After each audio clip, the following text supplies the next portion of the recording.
welcome to Kimberly and Knit for Brains. And I am sorry that I was late doing my work in progress this week. It was supposed to be on Wednesday. I've been trying so hard to finish this blanket or get to a point where I could show you at least finishing this part of the pattern. And I didn't get a chance to finish it by Wednesday, so I'm going to go ahead and I'm going to do this. So today's Friday, mea culpa. But the pattern is coming along nicely. As you can see, I've almost finished this part up here. Okay, this is a really intricate part of the pattern. Again, if you haven't seen, I am doing, this is the Tinna's crochet. This is the Indiana Mosaic Crochet Afghan. And it is a series, you can do the instructions, but it's actually much easier to read the charts. So this one here is the last pattern series in the pattern, and then I'm going to go back to pattern 1 and do all of them over again except for 8. I'm going to do 1 through 7 all over again, and that's going to finish this up. So this is pattern 8. As you can see, it's very intricate. There's a lot of counting going on here. Doing pretty good with it. It's looking the way it's supposed to.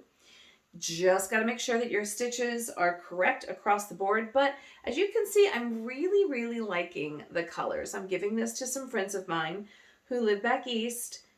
This that I'm using, the yarn I'm using, is the Caron Skinny Cakes.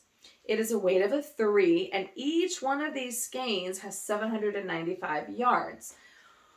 By the time this bad boy is finished, I will have used up 6 skeins of this. So it's going to be quite a bit, but I've got the blues colors and the greens. This is called Turkish Delight, and I'll figure out what the other colors are, and I will post them in the comments as well, in case you want to know. But this is going to be your reds and creams and mauves, and then there's also the blues and mauves going through, and then the greens and the peaches. So I'll figure out what those are as well. But I've ultimately ended up using 2 skeins of each one of them. So I had 2 Turkish Delights, I had 2 of the greens, 2 of the blues. So as soon as I finish up this green here, then, which is basically the remnants are down here, then I'm going to go back over to the blue and the red, alternating those colors, and then I have a large skein of some peach that is also a weight 3, and I think that's what I'm going to use for the edges, because you have to make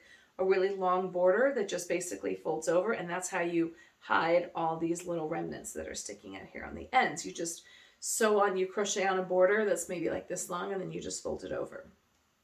I'll keep you posted. Anyways, still loving the pattern. It is intricate. This part here I was dreading, and let me tell you, it's a love-hate, because I love it and then I hate the row when I pull it out. So there's a lot of back and forth on this one, just because you got to count the stitches, and there's a lot more to this particular pattern than, you know, say some of these other ones. Some of these other ones are pretty basic, like down here, so you know, you can see where the pattern goes. But this one, because it's so big and it's so intricate with what's going on, that it's been a little bit hard to see. That being said, I am liking the contrast. It's got some really good pattern here. Definitely has that nice Southwest look to it with these yarns. So I'm very happy with the yarn colors that I chose. Would I do it differently next time? Maybe what I would do is use the variegated yarn for like row A, which is your main row, right, your color. And then maybe instead of using a variegation on the inside here, maybe I would use a solid color. The only hiccup that I've had, and I mentioned this in my other video, is in some of the patterns, the colors start to, if you're doing the 2 variegations and you're switching them, at some point, the light of the 2 skeins start to match up at the same time. So you end up getting like a peach and then maybe the peach in here, and you don't get that really good stitch definition that you would get if you were using, you know, like the stronger contrasts. So as you can see here with the dark greens in here and even up in here, you really got awesome contrast. You can really see the pattern in other parts as well. So this might be the one thing that I would change, but honestly, I don't hate the variegation. I loved this part down here. So I don't hate the variegation. It's something you have to just kind of be aware of. So again, this is the Indiana Afghan from Tinna. It's the Mosaic Crochet. This is my work in progress. And I'm going to see my friends next month, and I want to get this done and get this to them. So I've kind of put other projects on the back burner so that I could finish this. And of course, it's blanket weather. You never want to be doing a blanket in the middle of July because it's so dang hot. So it's nice to be able to sit here and do my crochet and have the blanket keep me nice and warm. So that's my work in progress. Again, sorry that it's out on a Friday and not a Wednesday, but that's the way it goes. I've got this room going on.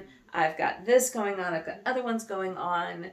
I'm moving my mother into a house closer to me. My son moved out. So it's just, life. A lot of plates are spinning and moving. So I didn't think you'd mind if I do, a couple days late.